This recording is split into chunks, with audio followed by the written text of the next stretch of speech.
It's no secret that prices are falling, but the question on everyone's mind is, are prices done falling? Have we hit the bottom, or are we going to continue to see prices decline as we enter into the new year? In this video, I'm going to show you guys exactly where prices have fallen to and where I, along with some really smart people that put together very informative data, think that the prices are going to go into the new year. My name's Caileigh. Thanks for your continued support on this channel. If you guys don't mind hitting that like or subscribe button, that would really help me out a lot and push my content out to more people like you who want to be kept up to date with the market. Reminder, there's a link below if you want to book a call with me to talk about anything real estate, whether that's a buyer consultation, seller consultation, or just questions about the market. You can do so in the link below. So because we do know that sale prices are down, I wanted to show you guys where the prices today match up with the prices that they were back in history. I've done a nice, well, I think it's nice chart for you guys. So this one, for example, this is all of the Fraser Valley. This is taking into account all property types. As of the most recent month of data, which was the whole of November, all property types in the Fraser Valley were at 975. And when I go back in history, so here we are today at the 975 400,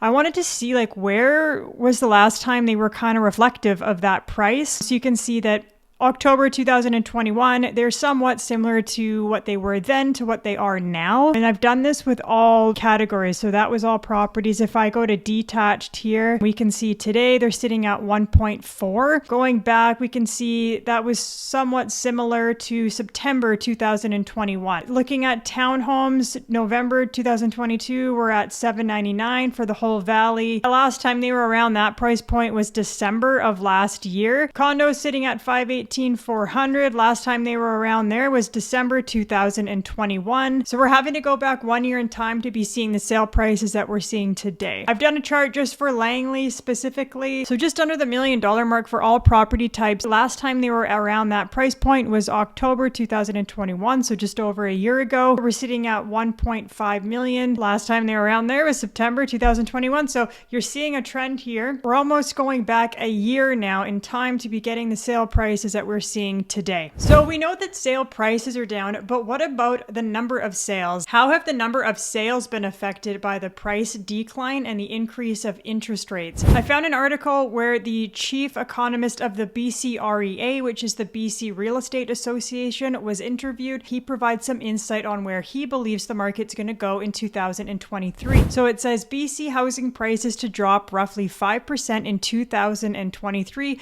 Real Estate Association predicts. It says here, the BC REA predicts residential sales slump of 34.4% on the multiple listing service from last year to the end of this year, and additional drop of 11.4% in 2023. This article also dives into what areas are going to be affected the most since the peak of the market. So they're saying Chilliwack's going to see a 47.9 decrease in sales. Fraser Valley is going to see 41.6 decrease in sales. Greater Vancouver 33.2, Okanagan 33.1, and Victoria at 31.7. One thing that those areas do have in common was that they all experienced great volatility over the last year and year and a half. They were the areas that saw the biggest hike in prices and sales, so it does make sense that naturally they're seeing the biggest downswing as we start to cool off and move towards a more balanced market. He goes on to say, depending on where you're looking across the province, home prices peaked in February of 2022. That is true.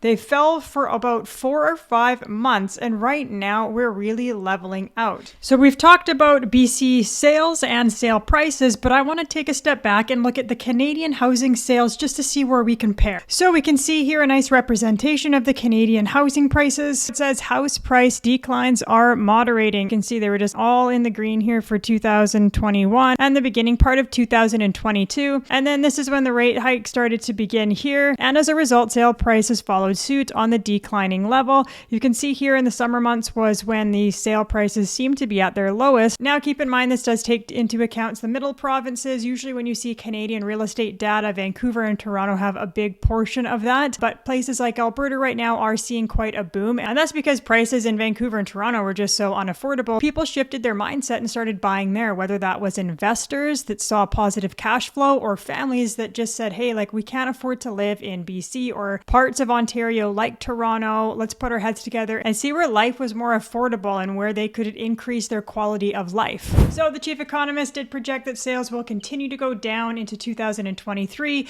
Based on what I've seen in 2022, it is true that we have been on a consistent decline for the number of sales in the Fraser Valley since the peak of the market, which happened in February. I foresee this continuing to be the case going into 2023. That said, the number of new listings has dropped by roughly 20% month over month alone.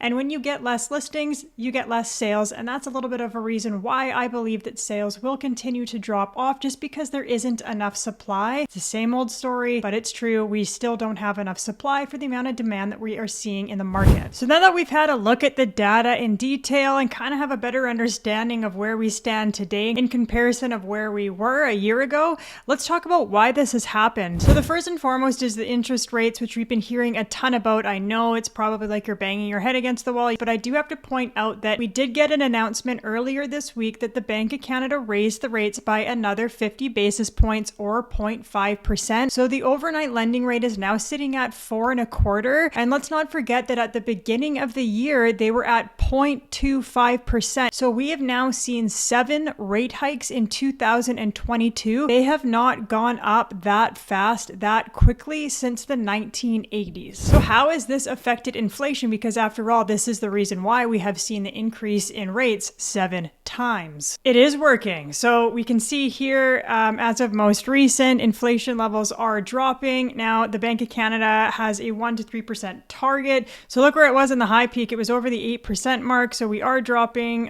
but we still have a ways to go. There's a lot of industry news that the Bank of Canada is going to kind of hold off, keep rates where they are. We don't know if they're going to go up in 2023 or if they're going to hover. I've heard stories on both ends. So it'll be interesting to watch over the next year and see what happens there. Other factors that have a large influence on what the real estate market is doing are immigration and employment. So Canada welcomed 285,000 new immigrants in Q3 alone of 2022. Now, these immigrants are going to need a place to live. Whether the end result is a purchase or a rental, they will need housing. They'll be applying for jobs, and overall, I believe that employment rates across Canada will remain strong. Canadian employment is up 10,000 jobs in November of 2022. And the national unemployment rate in Canada fell by 0.1%, and it now sits at 5.1%. So to recap on everything, interest rates are up, and as a result, inflation has started to slowly come down. We've got high employment rates, we've got high immigration rates, and there's a lot of factors going on there that lead to indicate that 2023, I don't necessarily think it's going to be a crash. Based on all that information. However, I don't think it's going to be as crazy as we saw in 2021, obviously, just because affordability isn't there anymore. I do think that sales are going to drop slightly and sale prices maybe start to stabilize as we get into the new year here. Obviously, these are all just guesses, but based on what I'm seeing both on paper and in the work field myself as a real estate agent, this is what I foresee happening in 2023. I want to remind you that 2022, we saw high volatility. We went from up here to down here in a very few short months. And it can seem that we are in worse situations than we actually are. And when you look back at history, we're actually not in a bad market. Anyway, I hope you guys found this information to be helpful. I always love keeping you guys up to date on the real estate market on both a micro and macro level. As always, if you guys have any questions, please don't hesitate to reach out. There's that link below where you can book an appointment with me to talk about anything real estate. And one last time, I just want to hammer home, if you can hit that like and subscribe button, I would greatly appreciate it. Have an awesome holiday break. I will see you guys in the new year.